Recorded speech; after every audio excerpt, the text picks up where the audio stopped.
One will expect by now Wike to, use his own sense, take himself, what you call self-introspection, and find himself in a corner and ask himself, am I being fair to myself? First of all, am I being fair to my family? Am I being fair to Nigerians? Am I being fair to this political party? What else do you need?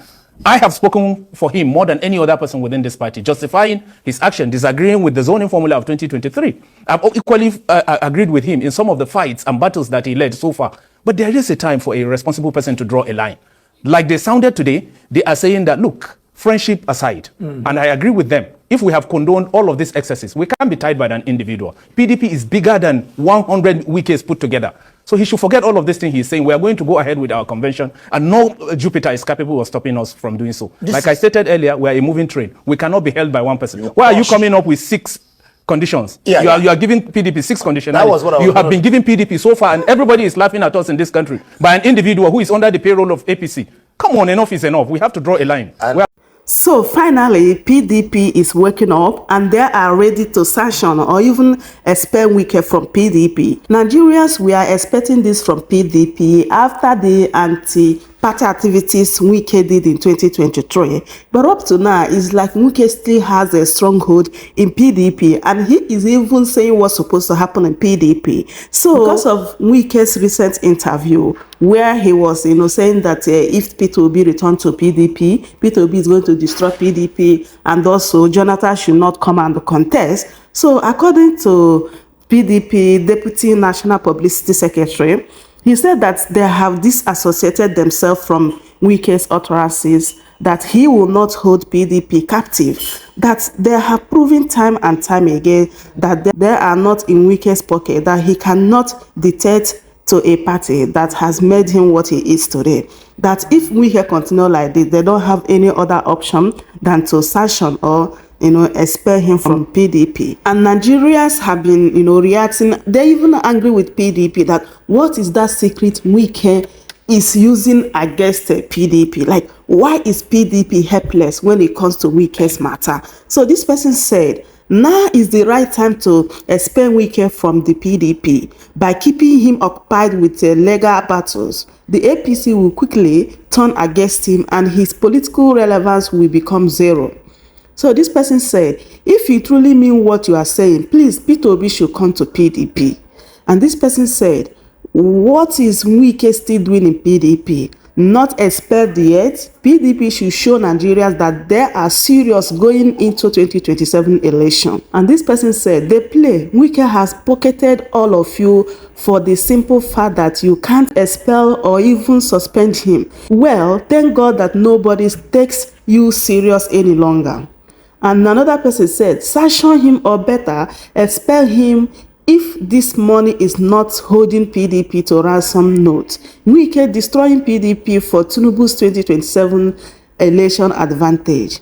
And this person said, all mouth to mouth, Wike that should have been expelled long time ago, but you guys are afraid of him.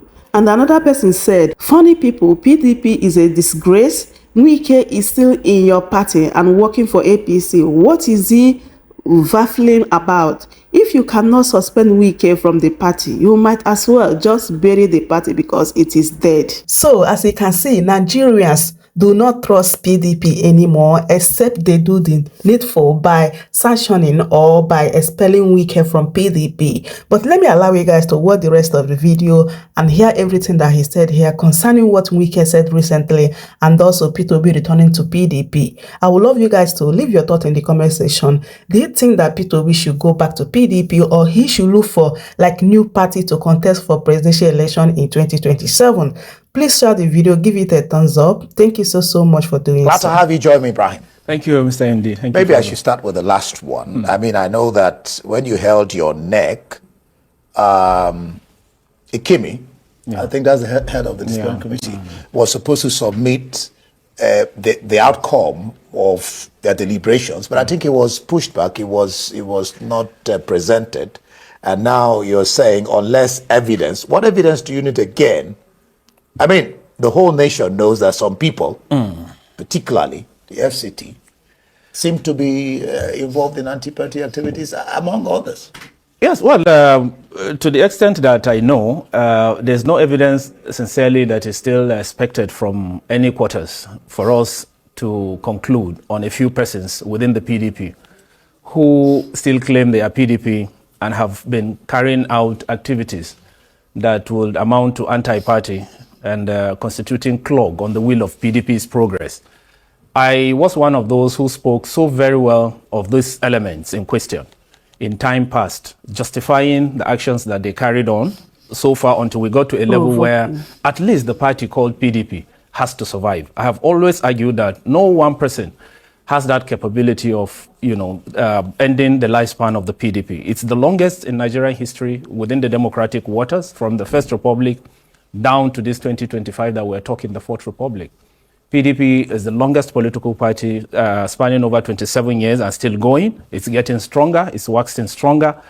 We have certainly collated sufficient evidence against persons who, in time past, have indulged in acts that will amount to anti-party. And we are not taking it lightly with these persons. If you were at the hall today inaugurating this committee, you would have heard some of our critical stakeholders, beginning from the national chairman to the chairman of the Governors Forum, Governor Bala Mohammed of Bauchi State, and the chairman of the Convention Planning Committee, the governor of Adamawa State, His Excellency Ahmad Fintiri, speaking very seriously about the determination of this party to carry on. If we had been on mental, excursion in time past, and a few persons deluded themselves into thinking they will end the lifespan of PDP, or they will have PDP pocketed by them, then I think we have finally drawn the line today, and we have come all out, and we are certainly determined to forge ahead.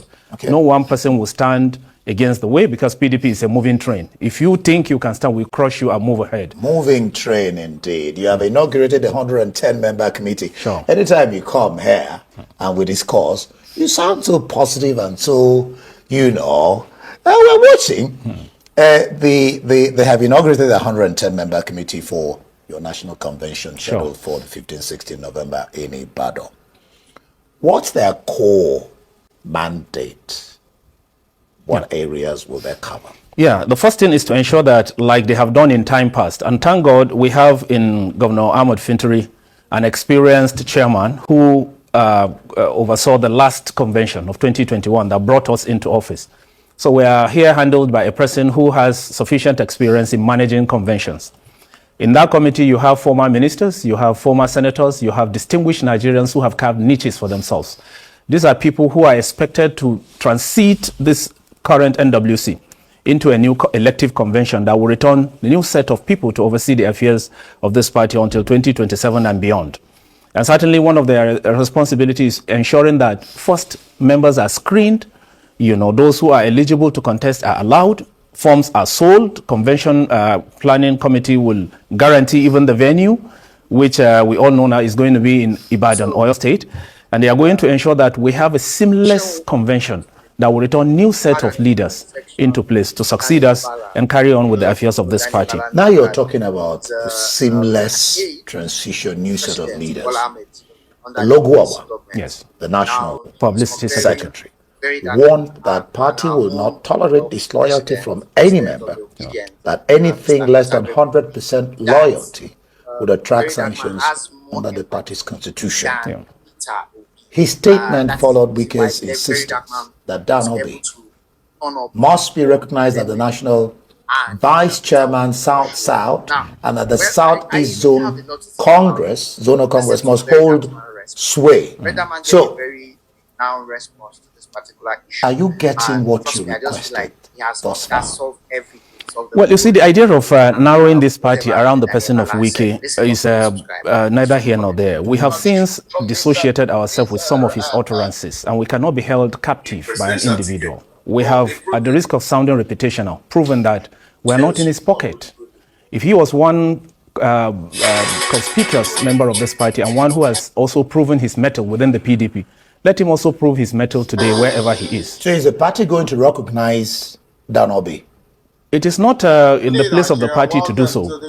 Elections have taken place in the Southeast, and we have so returned leaders from that zone. Yeah. We are not going to be deterred by one person sitting somewhere and dictating to a party as big as PDP.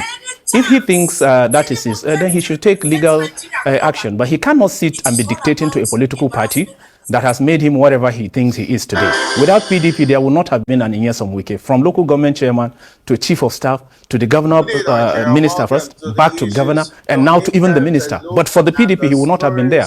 One will expect by now Wike to, use his own sense, take himself, self-introspection, and find himself in a corner and ask himself, am I being fair to myself? First of all, am I being fair to my family? Am I being fair to Nigerians? Am I being fair to this political party? What else do you need?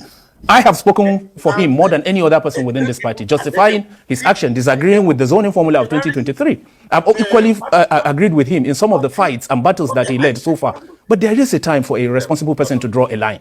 Like they sounded today, they are saying that, look, friendship aside, and I agree with them, if we have condoned all of these excesses, we can't be tied by an individual. PDP is bigger than 100 Wikes put together. So he should forget all of this thing he's saying. We are going to go ahead with our convention, and no Jupiter is capable of stopping us from doing so. Like I stated earlier, we are a moving train. We cannot be held by one person. Why are you coming up with 6 conditions? You are giving PDP 6 conditions. That was what you have been giving PDP so far, and everybody is laughing at us in this country by an individual who is under the payroll of APC.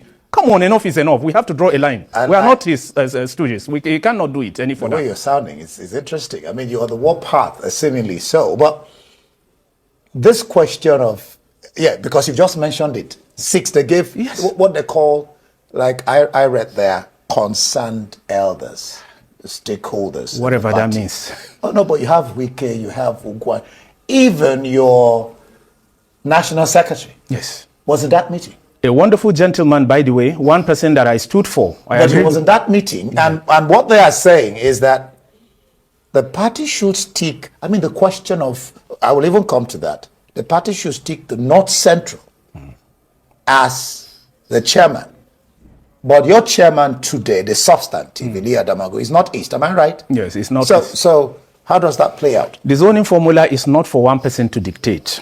For the PDP, we have, like they said, what a contradiction to them. They are saying that in line with the national, zoning, which is to say north and south. Now, if the north is to have exactly what it had before, which they are agreeing with, by the way, the south is to have what was allocated to them at the last convention. What is then the problem of Wike and his co-travelers to now say he's dictating for the same north to allocate the chairmanship to the North Central? He's not from the North, the last time I checked. A majority of the persons that are in that his so-called concerned group are not equally from the North. So it is for the northern, caucus of the PDP to decide which of the Norths they are zoning it, whether the Northwest, the Northeast, or the Northwest, Central. The last time it was for the North Central, and Yoche Ayu was there for over a period of a year. Which was the problem? Well, it wasn't any person's problem. It was, first of all, his political ward, and later the court that said he was not qualified. And if Ambassador Ilia Damagun has stepped in there and has done an excellent job, by the way, which has been ratified. When I came here severally and argued in this country that he meant well for this party, he was going to provide direction, a lot of persons doubted us that we were in the pocket of an individual, only because at that time we were trying to agree with Wike in some of his arguments, because they were justified at that time. But it gets to a level where you draw the line. Today, the NWC, the NEC, and virtually everybody within the PDP have come to agree with us that indeed Ambassador Umar Ilia Damagun has done a yeoman's job. He has put this party in place. He has rekindled the integrity of the party, and he has done so well that he needed to be elevated from the acting capacity to a substantive national chairman. It couldn't have been his fault. He didn't ask for it. So that's a fait accompli. That's a fait accompli. It's destiny that provided that for him, and I'm happy.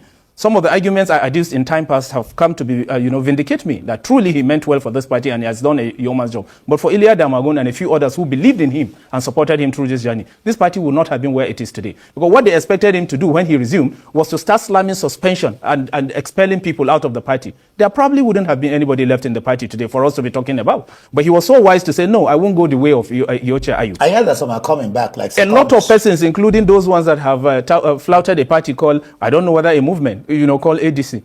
To every one of them calling, a lot of them have written letters apologizing, and we are calling on them because they are our brothers. Majority of them are from the PDP, and we want them to come back so that they will realize their political destiny. So what does that tell us or tell Nigerians? Well, it tells you that PDP is that vehicle, that everybody, the more you look, the less you understand. If you talk about democracy without giving PDP its place, you have not started. What about the Ekiti State Local Government Areas Congress? Has it been conducted? I understand there's a subsisting court judgment to this effect.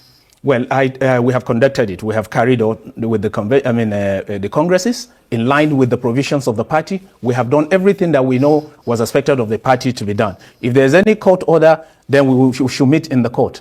It is a question of everyone just waking up from the left side of their bed and just deciding to say, oh, I will constitute clog on the wheel of the progress. PDP has so far become that elephant in the house, defying the odds. If the ruling party is so afraid that we should not allow these people, and let's get one of them to, for him to constitute minds, to continue to, establish impediments, against PDP's smooth running, I think it is time for these people to realize that they can't do it. They do not have that capacity. One of the committee's recommendations will be to indicate which geopolitical zone might get the PDP's 2027 presidential ticket. Sure. Or you have zoned your presidential ticket to the south. I don't understand that. No, what we are doing is that for now, as a party, the entire machinery of the PDP should appreciate that we are having the presidency now from the south. Okay. We are not saying that if there's, first of all, in the south, you are talking about three components of the south: southeast, southwest, and south-south. Okay. Now, it is part of the committee's obligation. If you say it is in the south, you have not indicated which of the south. Okay. We are only leaving them with that responsibility to narrow it on account of what they would discover as political capital and advantage of the PDP going forward for us to win election. We are not saying that already we have decided. Even those from the north can aspire if they choose to. It has been the tradition. Even when we have, it's open. But as a party, we have resolved that it will go to the south. But those from the north, we're admonishing them to realize that let's support the south in line with the objectives of the founding fathers of saying we zone it north to south. The last two presidential aspirations, we have had a presidential candidate from the north, Atiku Abubakar in 2019 and the same Atiku Abubakar in 2023. It's only fair for us to recognize the south. And one of the problems that I said we agreed with Nyesom Wike in time past was to do with this zoning, to say that indeed, truly the south deserved it in 2023, having tried the north in 2019 earlier. So these are some of the arguments. They are rational. I've not heard you here in a while. I have had others. I mean, I've had Professor Denta and some other people discuss this issue. That Lere Olayinka, the SSA to the FCT minister, said, this is what he has been angling for way back, and PDP has come to realize that this is correct. But then he adds that it is too late. Can you now see what I meant earlier when I said to you, one person is highly delusional into thinking that everything revolves around him? How would you, it's called political party, for crying out loud. It's not an individual fiefdom. For one person to begin to say it has to be along with your whims and caprice. PDP is too much for you. If you are in your slumber, wake up, hello, wake up.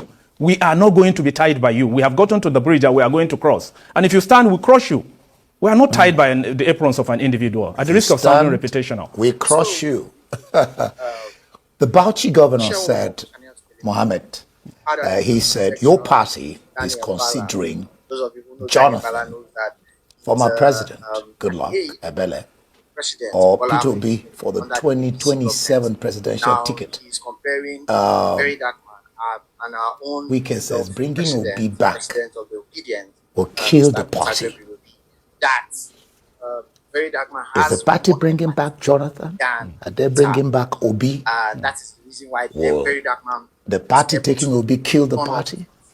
Beyond these two names, we have even the sitting governor of Oyo State in the radar, His Excellency Engineer Oluseyi Makinde, one of our outstanding performer, amongst the Committee of Governors, one person that has remained a rallying point for the party. He has done so very well that he's considered suitable enough to do the job. But for the two that you mentioned, you can see exactly what I meant earlier when I say one person is the one wanting everybody to listen to. You are not a prefect to the PDP. The last time I checked, you were one outstanding person that we appreciate is our product. We lent you to these people. But for that grace that we gave you, you would not have been what you think you are. It's about time for you to tell yourself the hard truth. But back to your question. In Nyesom Wike, former governor, His Excellency, Goodluck Jonathan. Former president. Don't reduce him. Former president, I beg your pardon. It's because of the provocation that comes with some of these things. When you see an individual telling himself lies all the time, you can't just narrow yourself around some comedian always calling for media and then make a mess of yourself and then mess of a political party. For us, everybody is seeing in the country that we are not truly tied to the apron of this person. If you think you are impressing people, go and hear the comment that follows anytime you come on air. By now you should tell, those who love him that much should tell him the truth. Hello man, draw a line. You are no longer impressing anybody with your unending media chat. You are not the president. You have dominated the media waves so far. Not only you, and a lot of other persons. In this political party called PDP, there are still, as we speak, former presidents living. We have Olusegun Obasanjo, we have His Excellency Goodluck Jonathan, we have former President Namadi Sambo, we have former President Atiku Abubakar, even though he has gone on a journey of excursion, we believe he's coming back in days ahead. Atiku Abubakar, quote me as saying so. I don't know what is called ADC, the last time I checked, and you can see the trouble they are contending with. So they are coming. We know what is called ADC. Back to the question, you have not finished addressing the question. So suitably qualified is His Excellency, former President Goodluck Ebele Jonathan for the presidency of this country. So the admonition by the former governor of Bauchi State for him to come and try the water is in line with the belief of the party. He's our product. He did not denounce PDP at any time. So, and then he's one person who was able to bring this country into global reckoning. You could see after leaving power, he was blackmailed out of office. You've seen the kind of global attention that he has attracted. A statesman, everybody calling him in every country. What do you mean blackmailed out? He lost the election. He did not lose the election. He did not lose that election. It was conspiracy, like the former. He lost to the late president. Conceded he lost the election. But you have heard what the former governor of Kaduna State is saying increasingly, that we blackmailed Goodluck Jonathan out of power. We told Nigerians what were not true, because after Goodluck Jonathan lost the power. You mean El-Rufai? Of the ADC? Of the ADC. You're quoting the ADC man and you're saying the ADC is not a party. I did not call the party. What I tried telling you is that one of the greatest political liars that this country has produced, he forced us into believing that the best thing that will happen to this country would be Buhari's presidency. We ended up with a contraption, and Nigeria became a killing field everywhere in the country. They say he was a retired general who will come and squeeze his mustache, and everybody, Sheka will come and drop his arms, and all these bandits will come. And what happened? We saw escalation of the situation. We were told the same thing, that if Bola Tinubu does not become the president of Nigeria, he will even go on exile. He said there was no leader in the north. They are the leaders, because he was a sitting governor at that time. Today, we've seen him going to bend down to the same northern leaders to say that he's trying to promote something called ADC. You see, these are the kind of lies from the pit of hell these people tell. And the more they tell these lies, the more they fizzle out in the reckoning of responsible people. So what I'm trying you in a nutshell, yes, Goodluck Jonathan, back to your question, is suitably qualified for the job. Peter Obi is qualified for it. How will Wike sit? Because he has taken his 40 years and he's become intoxicated with power. And you are now telling a PDP that they should not go with Peter Obi if they choose to. Who the hell do you think you are? I think there's a time to call it off. Excuse me. Yeah, we'll leave it there. Interesting discussing with you, and fire. I mean, you are spitting fire on this interview. It's good to know. We'll watch and see what PDP gives the nation. Thank you. If PDP is indeed coming back to reckoning, national reckoning. We certainly will come and take power and salvage Nigeria from this despair and despondency. Nigeria is today the shadow of itself, and PDP is the only party that has the capacity, yet again, with the blessing of Nigerians, and by the sympathy that God will have for us in 2027. Welcome to Shamras News TV.